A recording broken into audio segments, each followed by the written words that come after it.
Cabinet में मेरे सहयोगी ज्योतिरादित्य सिंधिया जी, राज्य मंत्री चंद्रशेखर पेम्मासानी जी, विभिन्न राज्यों के प्रतिनिधि, विदेशों से आए हमारे अतिथि, टेलीकॉम सेक्टर से जुड़े सभी महानुभाव, यहाँ उपस्थित विभिन्न कॉलेजों से आए मेरे युवा साथी, देवी और सज्जनों, इंडिया मोबाइल कांग्रेस के इस खास एडिशन में मैं आप सभी अतिथियों का अभिनंदन करता हूं। अभी हमारे बहुत सारे स्टार्टअप्स ने कई महत्वपूर्ण विषयों पर अपने प्रेजेंटेशन दिए हैं। Financial fraud prevention, quantum communication, 6G, optical communication, semiconductors, ऐसे महत्वपूर्ण विषयों पर प्रेजेंटेशन को देखकर यह विश्वास गहरा होता है कि भारत का तकनीकी भविष्य सक्षम हाथों में है।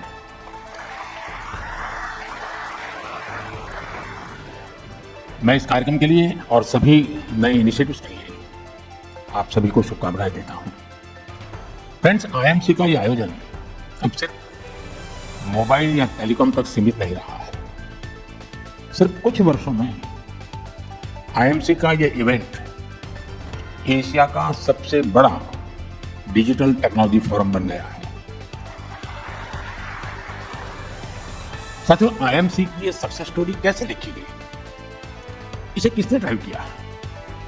साथियों, इस सक्सेस स्टोरी को लिखा है भारत के टैक्स सेविंग माइंडसेट ने। इसे लीड किया है हमारे युवाओं ने, भारत के टैलेंट ने। इसे गति दी है हमारे इनोवेटर्स ने, हमारे स्टार्टअप्स ने।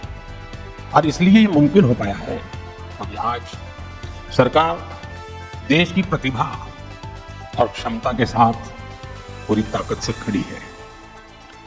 Telecom technology development fund, digital communications innovation square, इन स्कीम के जरिए हम हमारे स्टार्टअप्स को फंड्स उपलब्ध करवा रहे हैं।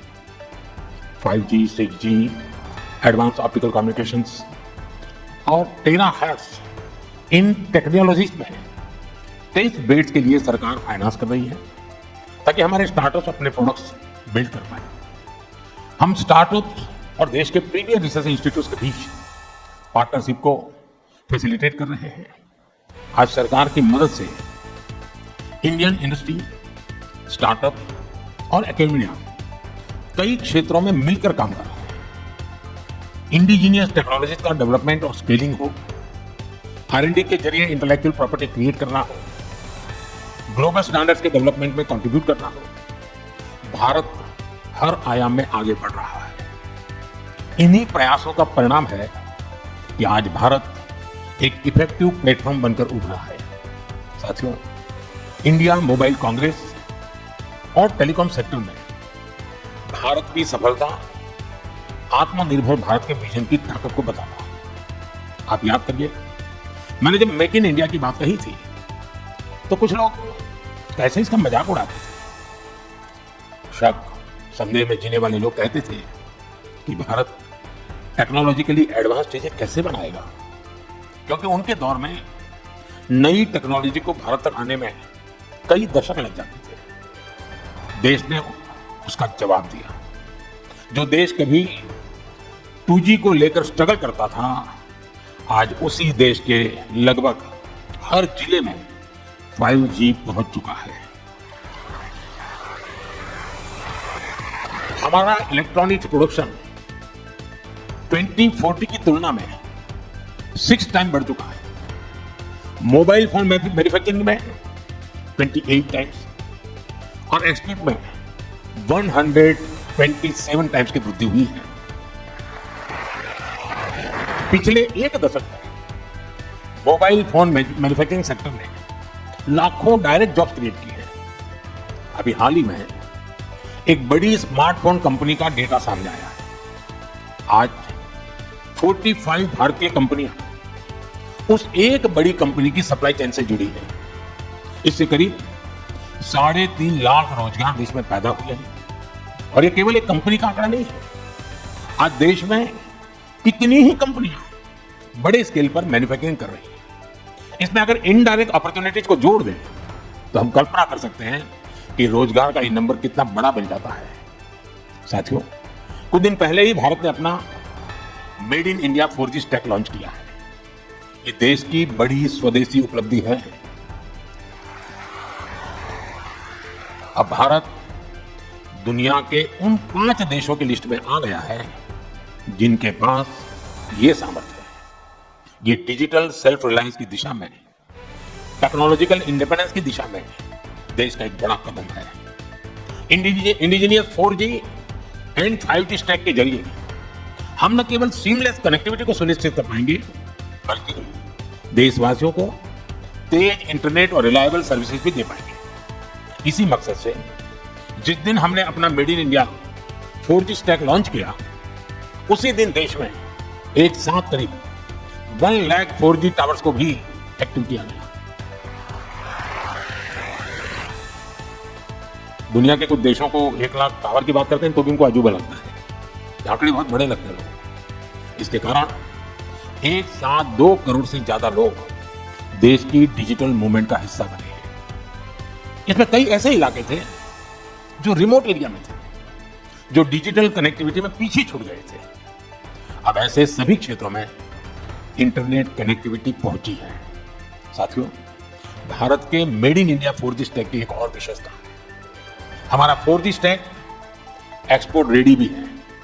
यानी ये भारत की बिजनेस आउटरीच का माध्यम भी बनेगा। इससे 2030 के भारत यानी भारत 6G विजन को पूरा करने में भी मदद मिलेगी। साथियों, 10 सालों में भारत की टेक्नोलॉजी रिवॉल्यूशन बहुत तेजी से आगे बढ़ी है और स्पीड और स्केल को मैच करने के लिए बहुत लंबे समय से एक मजबूत लीगल और मॉडर्न पॉलिसी फाउंडेशन की जरूरत महसूस हो रही थी। हमने इसके लिए टेलीकम्युनिकेशंस एक्ट बनाया। इस कानून ने द इंडियन टेलीग्राफ एक्ट और the Indian wireless telegraph act, उन दोनों को रिप्लेस किया। ये कानून तब के थे जब यहां बैठे हम आप जैसे किसी व्यक्ति का जन्म भी नहीं हुआ, और इसलिए पॉलिसी लेवल पर जरूरत थी कि हम 21वीं सदी की अप्रोच के हिसाब से एक नई व्यवस्था बनाए, और हमने वही किया है। ये नया कानून रेगुलेटर नहीं बल्कि एक फैसिलिटेटर की तरह काम करता है। अब अप्रूवल्स आसान हुए हैं, राइट ऑफ वे परमिशन जल्दी मिलती है। इसका परिणाम भी दिख रहा है। फाइबर और टावर नेटवर्क का विस्तार तेजी से हो रहा है। इससे ईज ऑफ डूइंग बिजनेस बढ़ी है, इन्वेस्टमेंट को एनकरेज किया जा रहा है और उद्योगों को लॉन्ग टर्म प्लानिंग में सुविधा भी है। साथियों, आज हम देश में साइबर सिक्योरिटी को भी उतनी ही प्राथमिकता दे रहे हैं। साइबर फ्रॉड्स के खिलाफ कानून सख्त किए गए हैं और अकाउंटेबिलिटी भी बढ़ाई है, और ग्रीवेंस रिड्रेसल के मैकेनिज्म को भी बेहतर किया गया है। इंडस्ट्री और कंज्यूमर दोनों को इसका बहुत बड़ा लाभ मिल रहा है। फ्रेंड्स, आज पूरा विश्व भारत के पोटेंशियल को रिकॉग्नाइज कर रहा है। दुनिया का दूसरा सबसे बड़ा टेलीकॉम मार्केट हमारे पास है। दूसरा सबसे बड़ा 5G मार्केट यहां है, और मार्केट के साथ ही हमारे पास मैन पावर भी है, मोबिलिटी भी है और माइंडसेट भी है। और जब मैन पावर की बात आती है तो भारत में स्केल और स्किल दोनों एक साथ दिखाई देते हैं। आज भारत दुनिया की सबसे बड़ी युवा आबादी का देश है, और ये जनरेशन बहुत बड़े लेवल पर स्किल बनाई जा रही है। भारत आज दुनिया में सबसे तेजी से बढ़ती डेवलपर पॉपुलेशन वाला देश है। साथियों, आज भारत में 1 GB वायरलेस डेटा की कीमत 1 कप चाय के दाम से भी कम है। चाय का उदाहरण देना मेरी आदत है, पर यूजर डेटा कंजम्पशन में हम दुनिया के अग्रणी देशों में आते हैं। इसका अर्थ है कि भारत में डिजिटल कनेक्टिविटी अब कोई प्रिविलेज या लग्जरी नहीं है, ये भारतीयों के जीवन का एक अटूट हिस्सा है। साथियों, इंडस्ट्री और इन्वेस्टमेंट को बढ़ाने के माइंडसेट में भी भारत सबसे आगे दिखता है। भारत का डेमोक्रेटिक सेटअप, सरकार की वेलकमिंग अप्रोच और ईज ऑफ डूइंग बिजनेस की पॉलिसीज, इनसे भारत की पहचान एक इन्वेस्टर फ्रेंडली डेस्टिनेशन के रूप में बनी है। डिजिटल पब्लिक इंफ्रास्ट्रक्चर में हमारी सक्सेस इस बात का प्रमाण है कि सरकार डिजिटल फर्स्ट माइंडसेट से किस तरह से जुड़ी हुई है। इसलिए मैं पूरे विश्वास से कहता हूं, this is the best time to invest, innovate and make in India. Manufacturing से सेमीकंडक्टर्स तक, मोबाइल से इलेक्ट्रॉनिक्स और स्टार्टअप तक, हर एक फील्ड में भारत में ढेर सारी संभावनाएं हैं, ढेर सारी एनर्जी है। साथियों, कुछ सप्ताह पहले ही 15 अगस्त को मैंने लाल किले से घोषणा की है कि ये साल बड़े बदलावों का, बड़े रिफॉर्म्स का साल है। हम रिफॉर्म्स की गति बढ़ा रहे हैं और इसलिए हमारी इंडस्ट्री का, हमारे इनोवेटर्स का दायित्व भी बढ़ रहा है और इसमें बहुत बड़ी भूमिका हमारे स्टार्टअप्स की है, हमारे यंग इनोवेटर्स भी हैं। अपनी स्पीड से, अपनी रिस्क टेकिंग एबिलिटी से स्टार्टअप नए रास्ते, नए अवसर बना रहे हैं और इसलिए मुझे देखकर खुशी है कि आईएमसी ने भी इस साल 500 से ज्यादा स्टार्टअप्स को बुलाकर उन्हें इन्वेस्टर्स और ग्लोबल मेंटर्स के साथ जुड़ने का मौका दिया। साथियों, इस सेक्टर की ग्रोथ में हमारे एस्टैब्लिश प्लेयर्स का रोल लगातार बढ़ रहा है। ये प्लेयर्स देश की इकोनॉमी को आगे बढ़ाने के लिए स्टेबिलिटी, स्केल और डायरेक्शन देते हैं। उनके पास रिसर्च और डेवलपमेंट की कैपेबिलिटीज है और इसलिए हमें स्टार्टअप की स्पीड और एस्टैब्लिश प्लेयर्स की स्केल दोनों से पावर मिलेगी। साथियों, हमारी इंडस्ट्री से जुड़े ऐसे कई विषय हैं जिन पर स्टार्टअप के युवा, हमारी academia, research institute, research community और पॉलिसी मेकर्स सबको मिलकर के काम करने की जरूरत है। आईएमसी जैसा प्लेटफॉर्म ऐसे संवाद शुरू करने में उपयोगी हो तो शायद लाभ हमारा अनेक गुना बढ़ जाएगा। साथियों, हमें देखना होगा कि ग्लोबल सप्लाई चेन में कहाँ रुकावटें आ रही हैं। मोबाइल, टेलीकॉम, इलेक्ट्रॉनिक्स और पूरे टेक्नोलॉजी इकोसिस्टम में जहां भी ग्लोबल बॉटलनेक्स हैं, वहां भारत के पास दुनिया को सॉल्यूशन देने का मौका है। उदाहरण के लिए हमने पहचान की सेमीकंडक्टर मैन्युफैक्चरिंग की कैपेसिटी अब कुछ गिने चुने देशों तक सीमित थी और पूरी दुनिया डाइवर्सिफिकेशन चाहती थी। आज भारत ने इस दिशा में महत्वपूर्ण कदम उठाया है। भारत में 10 सेमीकंडक्टर मैन्युफैक्चरिंग यूनिट्स पर काम हो रहा है। साथियों, इलेक्ट्रॉनिक्स मैन्युफैक्चरिंग में ग्लोबल कंपनियां ट्रस्टेड पार्टनर्स की तलाश कर रही हैं जो स्केल और रिलायबिलिटी दोनों में सही उतरे। दुनिया टेलीकॉम नेटवर्क इक्विपमेंट में डिजाइन और मैन्युफैक्चरिंग के लिए भी भरोसेमंद पार्टनर चाहती है। क्या भारतीय कंपनियां रिलायबल ग्लोबल सप्लायर्स और डिजाइन पार्टनर्स नहीं बन सकती? साथियों, मोबाइल मैन्युफैक्चरिंग में चिपसेट्स और बैटरियों से लेकर डिस्प्लेज और सेंसर्स तक ये काम देश के भीतर और ज्यादा होने की जरूरत है। दुनिया पहले से कहीं ज्यादा डेटा जनरेट कर रही है, इसलिए स्टोरेज, सिक्योरिटी और सॉवरेनिटी जैसे सवाल बहुत महत्वपूर्ण हो जाएंगे। डेटा सेंटर्स और क्लाउड इंफ्रास्ट्रक्चर पर काम करके भारत एक ग्लोबल डेटा हब बन सकता है। साथियों, मुझे आशा है कि आने वाले सेशन में हम इसी अप्रोच को, इसी टारगेट को लेकर आगे बढ़ेंगे। एक बार फिर आईएमसी के इस पूरे कार्यक्रम के लिए आप सभी को मेरी ढेर सारी शुभकामनाएं हैं। आप सबका बहुत बहुत धन्यवाद। Thank you.